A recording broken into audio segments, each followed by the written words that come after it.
हे दोस्तों नमस्कार। एक बार फिर से स्वागत है आपके अपने यूट्यूब चैनल देव जी के ट्रिक्स में। चलिए गुड इवनिंग सभी को, गुड इवनिंग सभी को, जय हिंद सभी को, जय हिंद। चलिए स्टार्ट किया जाए। अच्छे अच्छे क्वेश्चन आपके रखते हैं ताकि आपके जैसे एग्जाम में पूछा गया था तो उसी हिसाब से मिले। चलिए तो स्टार्ट करते हैं। यहाँ पर क्वेश्चन आपका दिया गया है कि औरंगजेब की मृत्यु कहाँ हुई थी। चलिए जवाब दीजिएगा कि औरंगजेब की जो मृत्यु हुई थी वो आपकी कहाँ हुई थी। आपके महाराष्ट्र राज्य की जो आपका अहमदनगर है, ठीक है। इसका जो ऑप्शन है वो आपका सी हो जाएगा, अहमदनगर होगा। अब एक क्वेश्चन आपसे अगला पूछा गया है, कह रहा है शहीद दिवस कब मनाया जाता है। शहीद दिवस कब मनाते हैं, यहाँ पर आंसर को लॉक करना है। आपका सही जवाब इनमें से क्या हो जाएगा। चलिए शहीद दिवस बताइए, शहीद दिवस इनमें से क्या हो जाएगा। चलिए यहां पर आपका टू का ऑप्शन हो जाएगा, आपका यहां पर सी नंबर 30 जनवरी ऑप्शन बनेगा। सी नंबर 30 जनवरी आपका जवाब राइट हो जाएगा। आपको याद होगा कि गांधी जी की जो हत्या की गई थी वो आपके बिड़ला भवन जो कि दिल्ली में है वहां पर की गई थी। कब आपके 30 जनवरी को की गई थी। कब आपके तो 1948 में यहां पर गोली मारकर की गई थी, ठीक है। आगे बढ़ते हैं। क्वेश्चन आपसे अगला पूछा गया है, कह रहा आपसे दावो चेंग एडिंग एयरपोर्ट कहां पर स्थित है। चलिए दावो चेंग एडिंग एयरपोर्ट जो स्थित है वो आपके कहां पर स्थित है।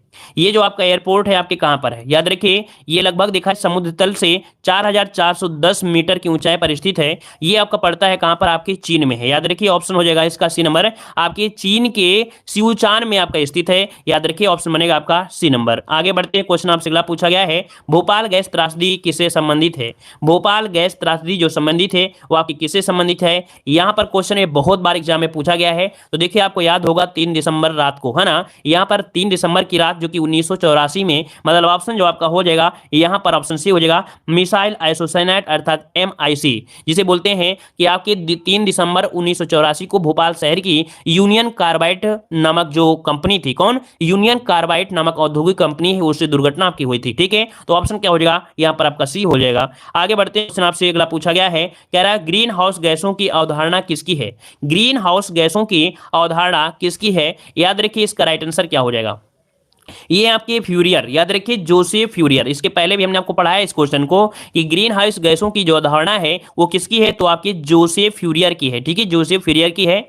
और दूसरी पॉइंट अगर हम बात करते हैं तो ग्रीन हाउस गैसें, है ना, जो कि काफी प्रभावित करती हैं आपके प्रकाश, आपके जो वायुमंडल है इसको भी गर्म कर देते हैं, है ना। और यहां पर ऑप्शन हो जाएगा आपका ए नंबर हो जाएगा। इनकी जो आपकी कह सकते हैं, अगला क्वेश्चन को आते हैं। क्वेश्चन आपसे अगला पूछा गया है कि भारतीय दलहन शोध संस्थान आपका अवस्थित है। भारतीय दलहन शोध संस्थान आपको जवाब देना है। आपका सही जवाब इनमें से क्या हो जाएगा, ये भारतीय दलहन शोध संस्थान है, ये आपके कहां पर स्थित है। इसका राइट आंसर आपको देना है, जल्दी से जवाब देना है, फटाफट जवाब देना है। चलिए तो देखिए भाई आपका जो दलहन शोध संस्थान है वो आपके कहां पर है, कानपुर में हो जाएगा। इसको तो हमने यूपी जीके में आपको बहुत बार पढ़ाया है कि आपकी दलहन शोध संस्थान कहां पर है, आपके कानपुर में है। ऑप्शन आपका सी हो जाएगा, ठीक है। आगे बढ़ते हैं। क्वेश्चन आपसे अगला पूछा है, राष्ट्रीय सुरक्षा बल की स्थापना किस वर्ष की गई थी। राष्ट्रीय सुरक्षा बल की स्थापना किस वर्ष की गई थी, नोट कर लीजिएगा। 7 का ऑप्शन क्या हो जाएगा, तो सी हो जाएगा इसका ऑप्शन। 1965 में की गई थी। कब की गई थी, तो आपके 1965 में, मतलब जिसे बोलते हैं BSF, है ना। याद रखिए BSF को बोलते हैं ना, सीमा सुरक्षा बल। इसकी स्थापना 1965 में की गई थी। इसका मुख्यालय कहां पर है, जो आपका BSF का मुख्यालय है, BSF का मुख्यालय है कहां पर है, तो आपके नई दिल्ली में है। कहां पर है, तो आपके नई दिल्ली में है, याद रखिएगा। और इसके जो महानिदेशक हैं वो इसे आपके राकेश अस्थाना थे, शायद अभी भी होंगे, ठीक है। तो ऑप्शन हो जाएगा आपका सी नंबर। आगे बढ़ते हैं। क्वेश्चन आपसे अगला पूछा है, पारिस्थितिकी तंत्र शब्द का उपयोग सर्वप्रथम किसने किया था। पारिस्थितिकी तंत्र शब्द का उपयोग जो किया था सर्वप्रथम किसने किया था, यहां पर आंसर क्या हो जाएगा, तो ये है आपके टांसले, जिसका ऑप्शन आपका बी नंबर हो जाएगा। याद रखिए पारिस्थितिकी तंत्र शब्द का प्रयोग सर्वप्रथम किसने किया, तो आपके टांसले ने किया था। ऑप्शन आपका बी नंबर यहां पर राइट हो जाएगा, ठीक है, याद रखिएगा। और ये कब किया था, तो आपके 1835 में। कब किया था, आपके 1835 में शब्द का प्रयोग किया था, ठीक है। पारिस्थितिकी तंत्र आप लोग जानते हैं कि वातावरण और जीव समुदाय के परस्परिक संबंधों को जो अध्ययन किया जाता है उसे हम लोग पारिस्थितिकी तंत्र कहते हैं, पारिस्थितिकी कहते हैं, ठीक है। आगे बढ़ते हैं। क्वेश्चन आपसे अगला पूछा गया है कि भारत का पहला परमाणु रिएक्टर निम्नलिखित में से कौन सा है। ये क्वेश्चन तो आपका हमेशा से पूछा जा रहा है कि भारत का पहला परमाणु रिएक्टर इनमें से कौन हो जाएगा। 9 का ऑप्शन कितने लोग देंगे, चलिए कितने स्टूडेंट यहां पर देने वाले हैं। याद रखिए आपका ऑप्शन हो जाएगा ए नंबर, तारापुर है, ठीक है। ये भारत का पहला परमाणु रिएक्टर है जो कि तारापुर, ये कहां पड़ता है, तारापुर ये पड़ता है आपके महाराष्ट्र में, ठीक है। कहां पर आपके, तो आपके महाराष्ट्र में पड़ता है, याद रखिए महाराष्ट्र में है। और इसकी जो स्थापना हुई थी ये आपकी हुई थी 1969 में हुई थी, ठीक है। कब, 1969 में हुई थी। कुछ आपके महत्वपूर्ण जो आपके रिएक्टर जैसे कि आपके एग्जाम में पूछे जा सकते हैं, जैसे रावत भाटा कहां पर है, ठीक है, पूछेगा रखिएगा, रावत भाटा ये जो आपका परमाणु केंद्र है ये कहां पर है, तो आपके राजस्थान पे है। ठीक है, उत्तर प्रदेश में आपका एकमात्र कौन है, तो आपका नरौरा है जो आपके आपके उत्तर प्रदेश में है। काकरापारा जो पूछा जाता है, काकरापारा जो कि आप देख सकते हैं, काकरापारा ये कहां है, तो आपके गुजरात में है। कहां पर है, आपके गुजरात में है ना। यहाँ पर आपका जैसे कैगा कैगा होता है कर्नाटक में, और कल्पक्कम जो आपका है कल्पक्कम वो आपके तमिलनाडु में है। तो इतने क्वेश्चन आपके हैं जो कि इनसे बन सकते हैं, इससे ज्यादा नहीं बनेंगे। आगे बढ़ते हैं, क्वेश्चन दिया है निम्नलिखित में से किस भारतीय राज्य की सीमा म्यांमार से नहीं लगती है, किस भारतीय राज्य की सीमा म्यांमार से नहीं लगती है, आपको जवाब देना है।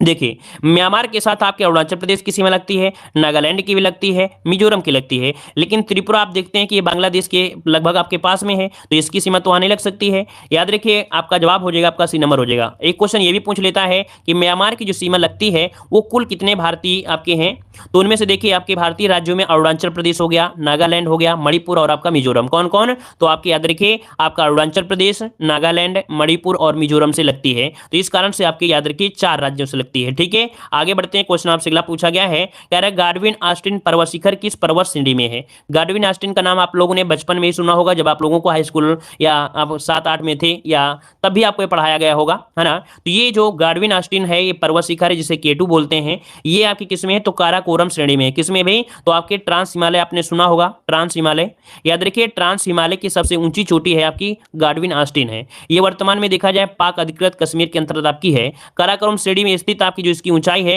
8611 आपकी कितनी है, मीटर है। ठीक है, कितनी ऊंचाई है इसकी, तो 8611 मीटर है, याद रखिएगा, है ना। आगे बढ़ते हैं, क्वेश्चन आपसे अगला पूछा गया है, निम्नलिखित में से किस नदी का प्रवाह केवल भारत में है, ऐसी कौन सी नदी है जिसका प्रवाह सिर्फ आपके भारत में है। चलिए देखिए, किस प्रवाह का नदी सिर्फ जो ब्यास नदी आपको पता है, यहाँ पर ये नंबर देखो काफी घुमाव के क्वेश्चन दिया गया है। अगर थोड़ा भी अगर आप कहोगे अरे यार ब्यास नदी या झेलम नदी निकलती तो आपके भारत से है, लेकिन पूछा है प्रवाह केवल, अर्थात ये सिर्फ भारत में ही रहती है। मतलब जो ब्यास नदी है केवल भारत में ही है, या रोहतांग दर्रे के पास निकलती है ब्यास कुंड से, लेकिन हरिकेज नामक जो स्थान है, हरिकेज नामक स्थान है उसमें आ जाती है और सतलज नदी में मिल जाती है ना।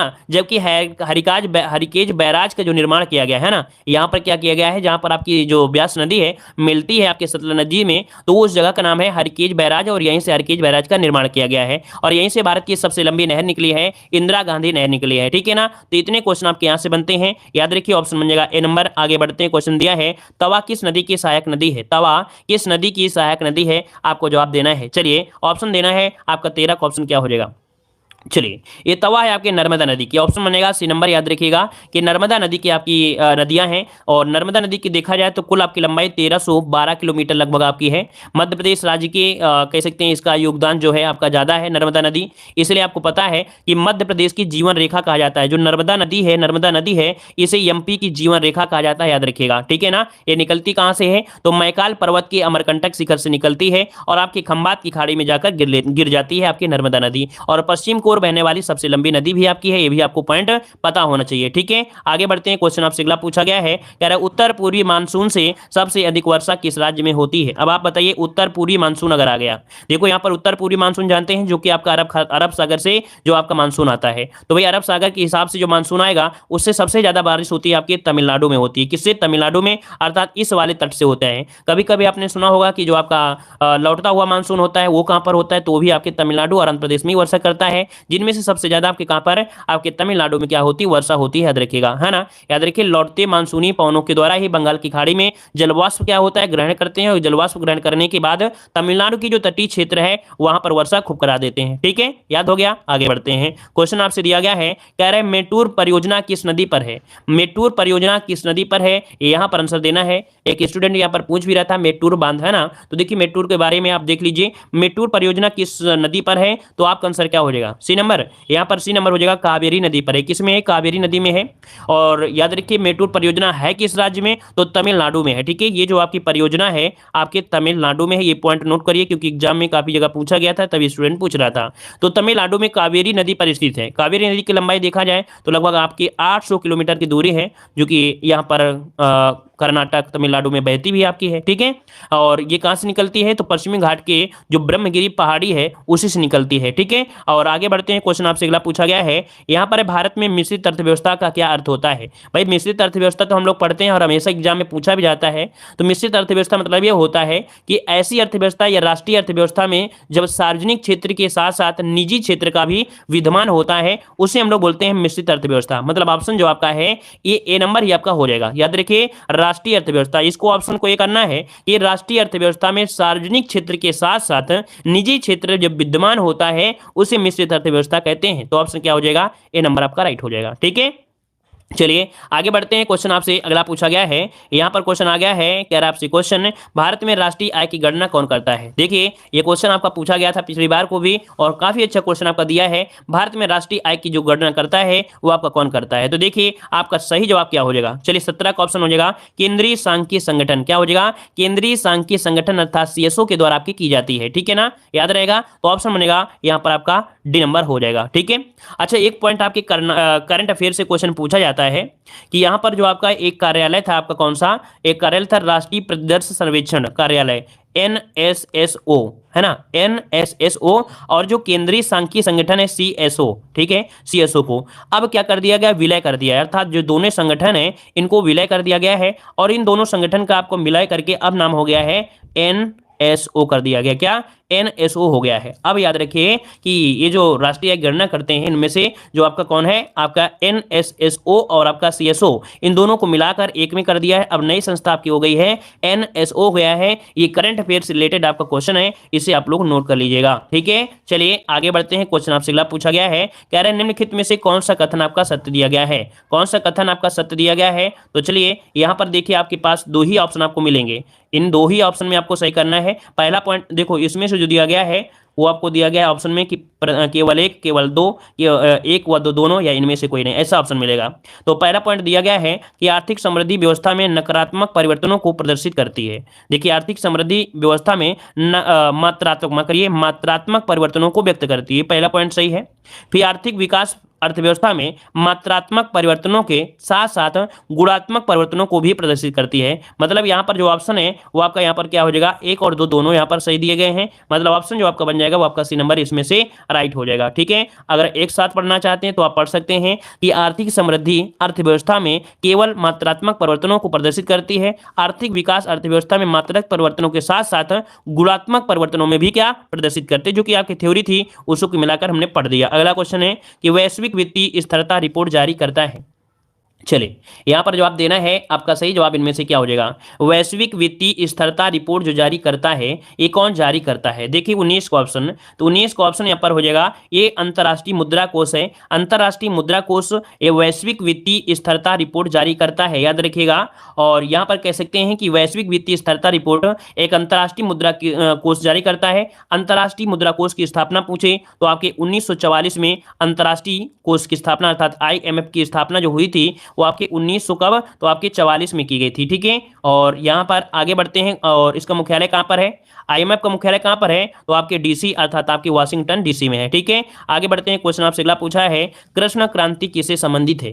चलिए बताइएगा कृष्ण क्रांति जो संबंधित है वो आपकी किससे संबंधित है। यहाँ पर 20 का ऑप्शन यहाँ पर देना है, आपका सही जवाब क्या हो जाएगा, कृष्ण क्रांति ये भाई पेट्रोलियम उत्पादन से है, याद रखिएगा पेट्रोलियम उत्पादन से, पेट्रोलियम उत्पादन से संबंधित है कृष्ण क्रांति, ऑप्शन बनेगा आपका बी नंबर, ठीक है। यहाँ पर देखिए आपका जैसे होता है पीली क्रांति, क्या हमेशा एग्जाम में मिलता है पीली क्रांति, बताइए भाई पीली क्रांति का संबंध किससे है। पीली क्रांति का संबंध होता है तिलहन उत्पादन से। भूरी क्रांति का संबंध किससे होता है, तो आपके उर्वरक से होता है। लाल क्रांति का संबंध किससे होता है, टमाटर और मांस उत्पादन से होता है। श्वेत क्रांति का संबंध होता है दुग्ध उत्पादन से होता है, तो याद रखिएगा, ठीक है। चलिए आगे बढ़ते हैं, क्वेश्चन आपसे अगला पूछा है जुकू घाटी किस राज्य में है। देखिए क्वेश्चन आपका थोड़ा हाईलाइट में रहा है, ये जो आपका कह सकते हैं घाटी है, जो आपकी जुकू घाटी है ये काफी हाईलाइट में रही है, इसलिए आपको याद रख लेना है। यहाँ पर बताइए जुकू घाटी किस राज्य में स्थित है।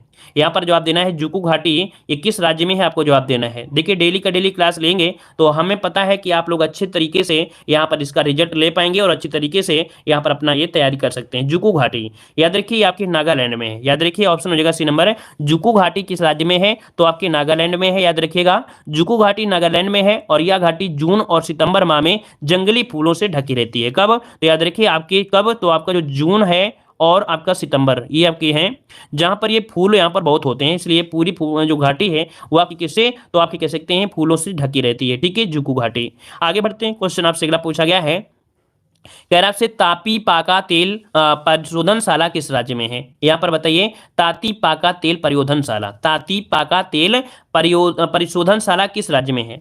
चलिए, तो याद रखिए आपके आंध्र प्रदेश में है। इसका ऑप्शन बनेगा क्या, आपका ऑप्शन हो जाएगा आपके बी नंबर, आंध्र प्रदेश में हो जाएगा, ठीक है, आंध्र प्रदेश में है आपका। देखो असम की अगर बात करें तो असम में आपकी जैसे बोगई गांव तेल परिशोधनशाला है, कौन, बोगई गांव, देखिए नोट कर लीजिएगा, यहाँ पर एक आपकी है परिशोधनशाला है बोगई गांव, बोगई गांव ये आपका है, और एक और आपका है नुमालीगढ़, क्या क्या है आपका, नुमालीगढ़ है, नुमालीगढ़ भी जो आपका है ये भी आपके असम में ही है, ठीक है ना। कोयली तेल अगर पूछे कोयली, तो कोयली आपके गुजरात में है, ठीक है, कोयली तेल कहाँ पर है, तो आपकी गुजरात में है। देखिए कोयली आपकी कहाँ पर है, गुजरात में है, और गुजरात में एक और आपका है कौन, तो आपका है जामनगर तेल परिशोधनशाला, क्या, जामनगर तेल परिशोधनशाला भी कहां पर है, गुजरात में है, ठीक है। आगे बढ़ते हैं, क्वेश्चन आपसे अगला पूछा है कि राज्यसभा में निर्वाचित प्रतिनिधियों की अधिकतम संख्या कितनी हो सकती है। ये बताइए, राज्यसभा में प्रतिनिधियों की जो संख्या अधिकतम हो सकती है वो आपकी कितनी हो सकती है, अधिकतम पूछ लिया गया है, ठीक है। क्या दिया है, कह रहा है राज्यसभा में निर्वाचित प्रतिनिधियों की अधिकतम संख्या। अब यहां पर आंसर क्या हो जाएगा, अब आप लोग क्या है, आप लोग आंसर सीधा सीधा झोंकने लगते हो, आप लोग यहाँ पर आंसर झोंकना शुरू कर देते हो, ये नहीं देखते हो कि आंसर पूछा क्या जा रहा है, आंसर क्या पूछा जा रहा है इस पर कोई फोकस नहीं रहता है। बस आप लोगों के अंदर यही कमियां हैं कि अगर क्वेश्चन दिया गया है तो कहीं ना कहीं कुछ लॉजिक दिया है, हमने आपको फोकस भी लगा दिया है, उस फोकस पर भी ध्यान नहीं दे पा रहे हो। ये छोटी छोटी गलतियां आगे कितनी आगे तक ले जाएंगी। हमने अपन निर्वाचित लगाया है, निर्वाचित, और निर्वाचित में भाई 33 के बाद और जोड़ोगे तभी तो होगा ना, अधिकतम पूछता है, तो यहाँ पर आंसर आपका कौन सा बन सका है, 45 होगा। अभी भी यहाँ पर देखिए 45 लगा रहे हैं भैया, 238 इसका ऑप्शन हो जाएगा।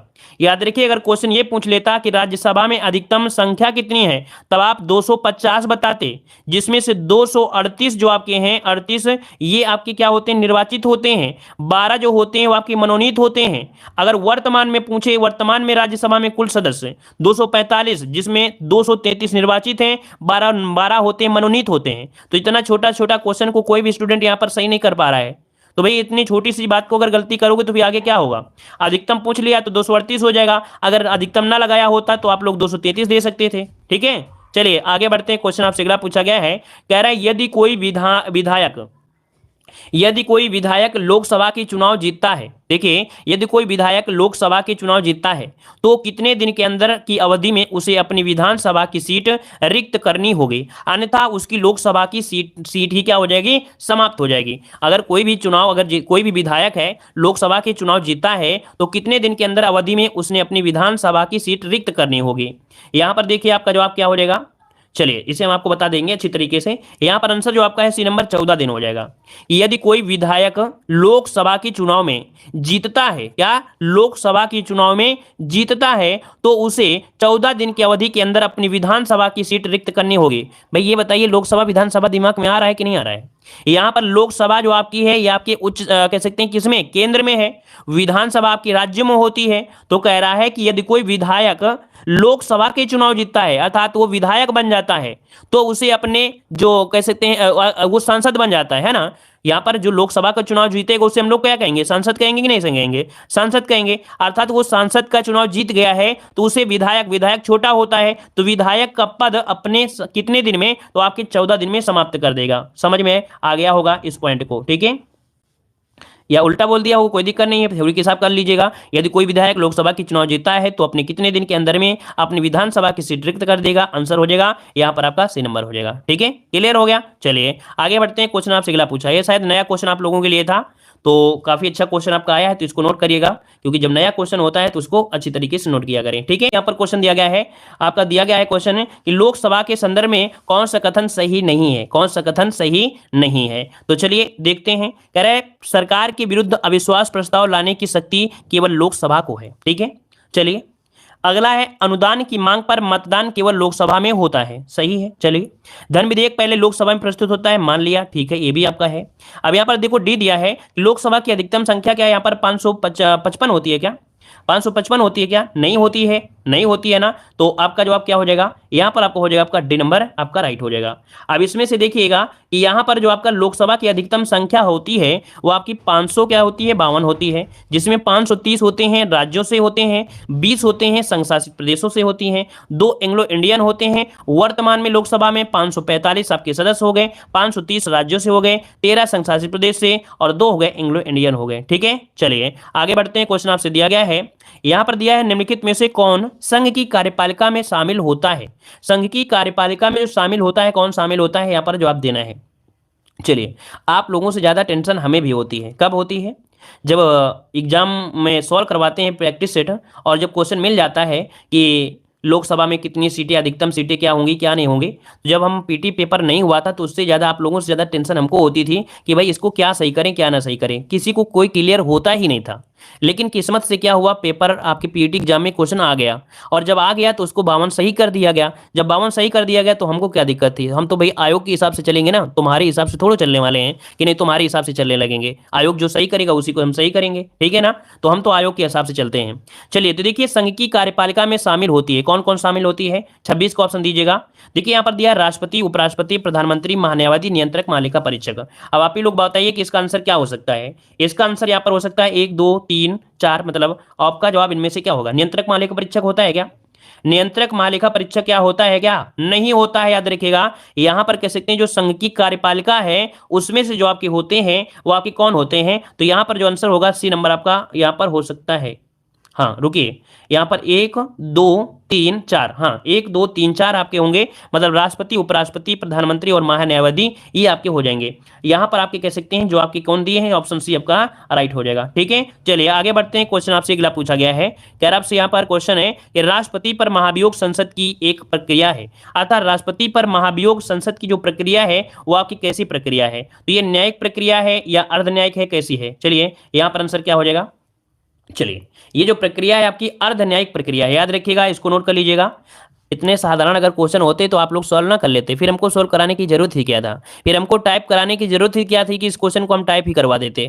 कहीं ना कुछ सीखने के लिए तो है। अब कहोगे कि सर नए क्वेश्चन नहीं आते हैं, पुराने क्वेश्चन आते हैं, तो भाई तुम लोगों के अकॉर्डिंग चलेंगे ना तो हम तो पगला जाएंगे, क्योंकि कुछ कहेंगे कि सर जी नए क्वेश्चन लाओ, कुछ कहेंगे कि सर जी क्या बोलते हैं ये तो सब वही क्वेश्चन है, कुछ नया कंटेंट दीजिए। अब ये नया कंटेंट नहीं है, देखा जाए तो बहुत ही लॉजिक क्वेश्चन है, इनको समझना है। तो चलिए, राष्ट्रपति पर महाभियोग संसद की क्या है, तो ये एक अर्ध न्यायिक प्रक्रिया है। क्या है, अर्ध न्यायिक प्रक्रिया कहा जाता है। मतलब राष्ट्रपति जब संविधान का उल्लंघन करे, दुर्व्यवहार करे या अक्षमता हो, ऐसी अगर साबित होती है तो महाभियोग चलाकर उन्हें पद से हटाया जाता है। ठीक है, आगे बढ़ते हैं। क्वेश्चन आपसे अगला पूछा गया है, यहां पर है निम्नलिखित में से वह कौन है जो संसद के किसी भी सदन का सदस्य नहीं होते हैं और ना ही संसद में बैठता है, लेकिन फिर भी संसद का अभिन्न अंग माना जाता है, अर्थात संसद का अभिन्न अंग है भी। यहां पर आंसर क्या हो जाएगा, चलिए कह रहा है कि वह कौन है जो संसद के किसी भी सदन का सदस्य नहीं है और ना ही संसद में बैठता है, लेकिन फिर भी संसद का अभिन्न अंग है। यहां पर देखिए आपका जवाब इनमें से क्या हो जाएगा। ऐसा इसलिए कि वह दोनों सदनों का क्या होता है, आहूत या सत्र का आवाहन करता है। भाई इतना तो पता है कि जो दोनों सदन होता है उसका आवाहन या सत्र का बुलाने का काम करता है राष्ट्रपति। वह लोकसभा को विघटित कर सकता है। संसद के दोनों सदनों द्वारा पारित विधेयक तब तक विधि नहीं बना सकते हैं जब तक कि राष्ट्रपति उसे स्वीकृति नहीं देता है। आगे बढ़ते हैं। क्वेश्चन दिया गया है, यहां पर देखो दिया गया है कि 1923 में गठित स्वराज्य पार्टी के महासचिव इनमें से कौन थे।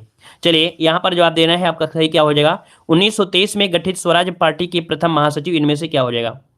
चलिए यहां पर आपका सही जवाब क्या हो जाएगा।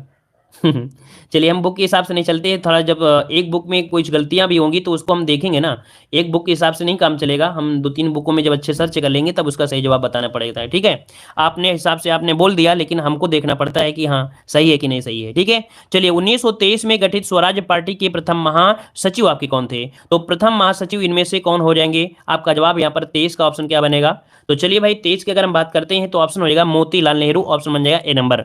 आगे बढ़ते हैं। क्वेश्चन आपसे पूछा गया है, बंगाल विभाजन के समय वायसराय कौन थे। बंगाल विभाजन के समय जो वायसराय थे आपके लॉर्ड कर्जन थे। क्या थे भाई, लॉर्ड कर्जन थे। आपके कौन थे, बंगाल विभाजन के समय वायसराय आपसे पूछा गया है। क्या पूछा गया है, वायसराय आपसे पूछा गया है। तो बंगाल विभाजन हुआ कब था, तो आपका 1905 में हुआ था। कब हुआ था, 1905 में। तो भाई आपका जवाब क्या हो जाएगा, कर्जन ही आपका जवाब यहाँ पर राइट हो जाएगा। ठीक है, अच्छा ये प्रभावी कब से हुआ, कभी कभी डेट पूछ लेता है कि ये प्रभावी कब से हुआ था, तो आपके 16 अक्टूबर, क्या 16 अक्टूबर 1905 से 1905 से ये आपका प्रभावी हुआ था। ठीक है, आगे बढ़ते हैं। क्वेश्चन आपसे अगला पूछा गया है कि इंकलाब जिंदाबाद का नारा किसने दिया था? इंकलाब जिंदाबाद का जो नारा दिया था वो किसने दिया था? तो यहाँ पर देखिए आपके जो भगत सिंह है ना, ऑप्शन बनेगा यहाँ पर ए नंबर भगत सिंह, आपका जवाब इनमें से राइट हो जाएगा। ठीक है, और यहाँ पर आगे बढ़ते हैं। क्वेश्चन आपसे अगला पूछा गया है कि लीडर समाचार पत्र किसने शुरू किया था? लीडर समाचार पत्र किसने शुरू किया था? तो लीडर समाचार पत्र शुरू किया था मदन मोहन मालवीय। कौन? मदन मोहन मालवीय थे। इसका राइट आंसर होगा आपका सी नंबर राइट हो जाएगा। इनको एक उपाधि दी गई थी, कौन सी उपाधि अगर याद है आपको बताइए जल्दी से। इनको एक उपाधि दी गई थी महामना। क्या?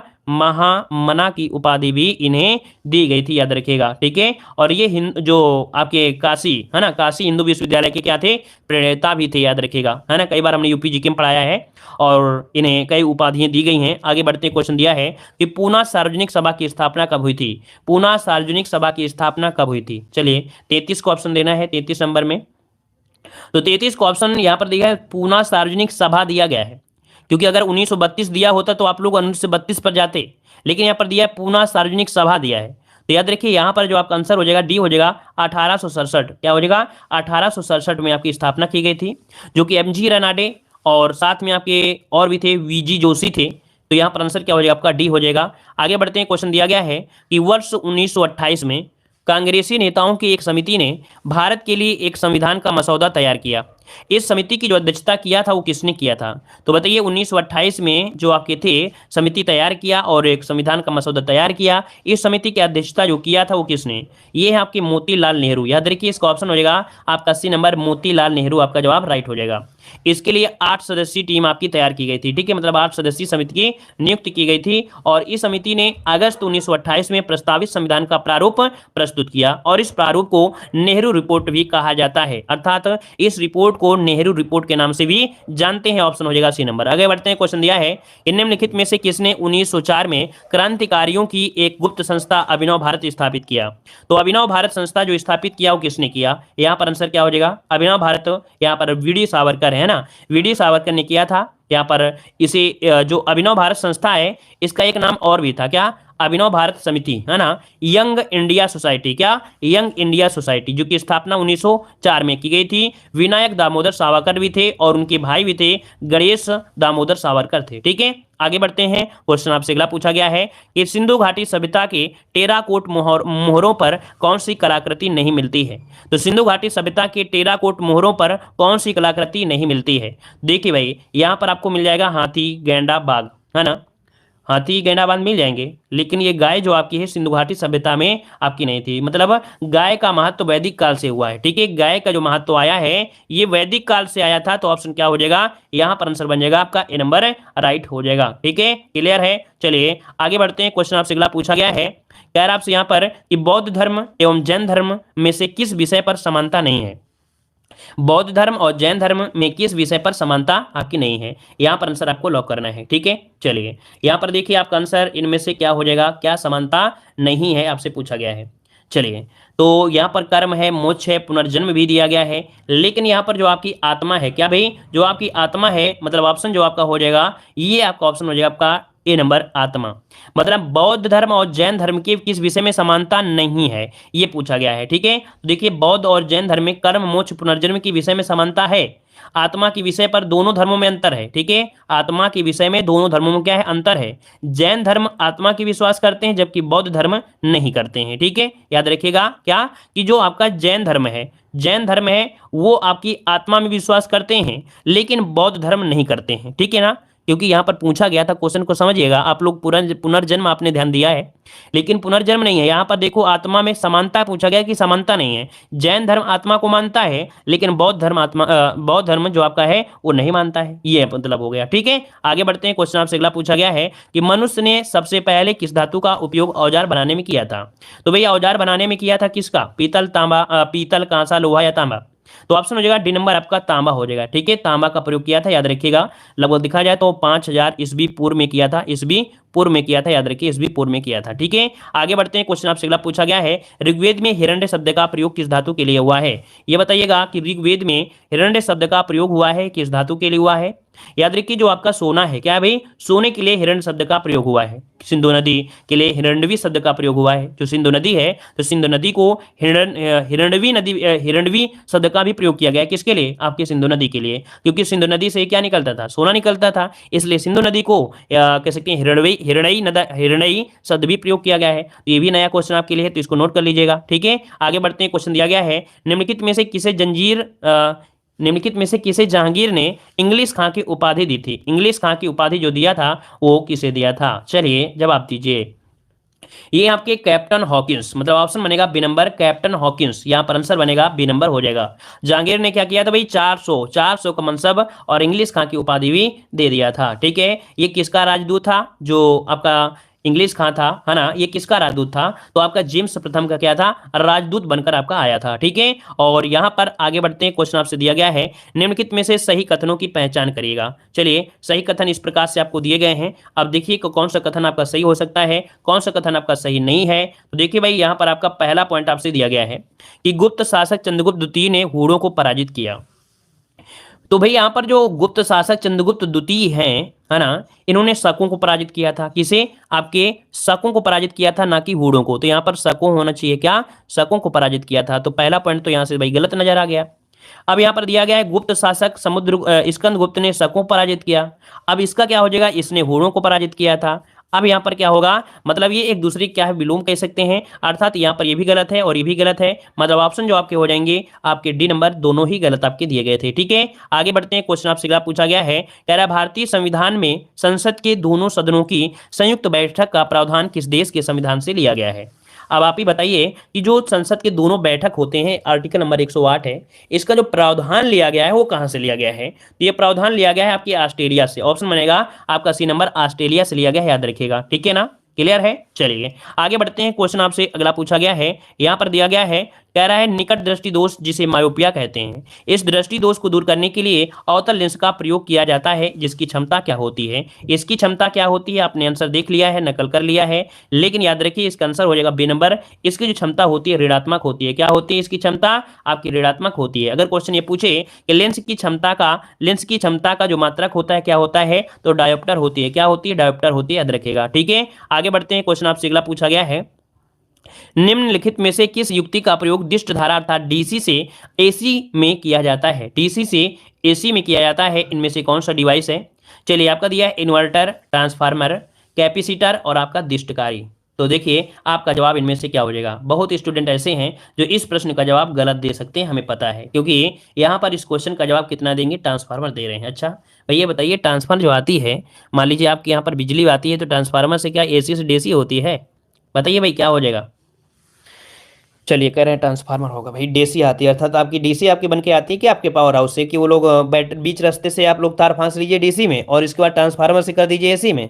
क्या होता है? अरे यार, घर पे होता है आप लोगों के इन्वर्टर होता है कि नहीं होता है? इन्वर्टर का कार्य क्या होता है? यही तो होता है ना कि डीसी से एसी कर लेते हैं। तो ऑप्शन क्या हो जाएगा? ए नंबर आपका राइट हो जाएगा। ठीक है ना, चलिए यहां पर आगे बढ़ते हैं। क्वेश्चन आपसे अगला पूछा गया है, यहां पर आपसे अगला, इसे देखो, इन्वर्टर को हम लोग इंग्लिश में एक नाम सुने होंगे, रेक्टिफायर। ठीक है भैया, जो रेक्टिफायर होता है उसी को इन्वर्टर कहते हैं। ठीक है, याद रखिए इन्वर्टर को भी रेक्टिफायर, हमें पता था अगर रेक्टिफायर दिया होता, रेक्टिफायर आपको दिया होता तो 101% नहीं 200% आप लोग रेक्टिफायर ही आप लोग लगाते। याद रखिए रेक्टिफायर को ही हम लोग क्या बोलते हैं? इन्वर्टर कहते हैं, याद रखिएगा। अब तो आपको याद रहेगा ना। चलिए आगे बढ़ते हैं। क्वेश्चन आपसे अगला पूछा गया है, यहां पर देखो दिया गया है, निम्नलिखित में से किस राशि का कोई मात्रक नहीं होता है? तो ये बताइए किसी राशि का मात्रक नहीं होता है, कौन सी ऐसी राशि है?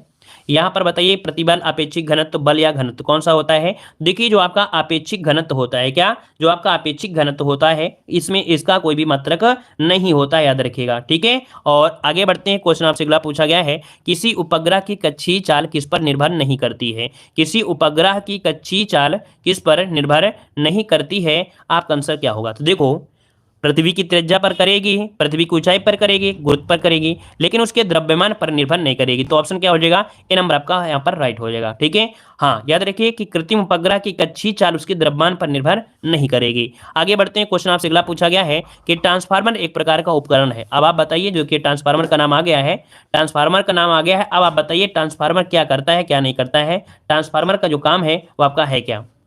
चलिए इसका जवाब दीजिए कि ट्रांसफार्मर का जो कार्य है वो आपका है क्या, जल्दी से बताइए। आपके पास ऑप्शन भी दिए गए हैं, यहाँ पर आपका आंसर क्या हो जाएगा।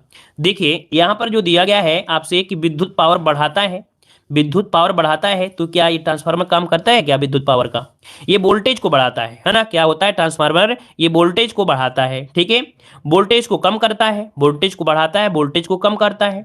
फिर डी दिया गया है, कह रहे करंट और वोल्टेज को मापता है, तो मापने का तो काम करता नहीं है। मतलब आपके पास जो ऑप्शन है वो आपके दो ही हैं, 2 और 3 इसका ऑप्शन हो जाएगा। 2 3 ऑप्शन आपका जो दिया है वो आपका ऑप्शन यहाँ पर डी नंबर आपका राइट हो जाएगा। ठीक है, क्लियर है। चलिए यहाँ पर आगे बढ़ते हैं, क्वेश्चन आपसे अगला पूछा गया है कि वे तत्व आपके कौन से हैं जो कमरे के तापमान पर और मानक दाब पर तरल होते हैं। मतलब देखा जाए कि कमरे के तापमान पर ही क्या हो जाते हैं, आपके तरल पदार्थ में हो जाते हैं। तो यहाँ पर आपके कौन से आपके हैं, देखिए भैया आपने नाम सुना आपने पारा का, और आपने नाम सुना यहाँ पर आपकी ब्रोमीन का। तो याद रखिए जो आपका यहाँ पर ब्रोमीन होता है Br और पारा होता है Hg, एक कमरे के तापमान और मानक दाब पर क्या होते हैं, तरल होते हैं। तो ऑप्शन बनेगा यहाँ पर कौन सा भी, तो खा और गा दोनों, अर्थात ऑप्शन डी हो जाएगा इसका राइट। आगे बढ़ते हैं, क्वेश्चन दिया गया है कि वायुमंडल में निम्नलिखित में से कौन सी गैस अम्लीय वर्षा के लिए मुख्य रूप से जिम्मेदार होती है। अम्लीय वर्षा के लिए मुख्य रूप से जो जिम्मेदार है वो आपकी कौन सी होती है।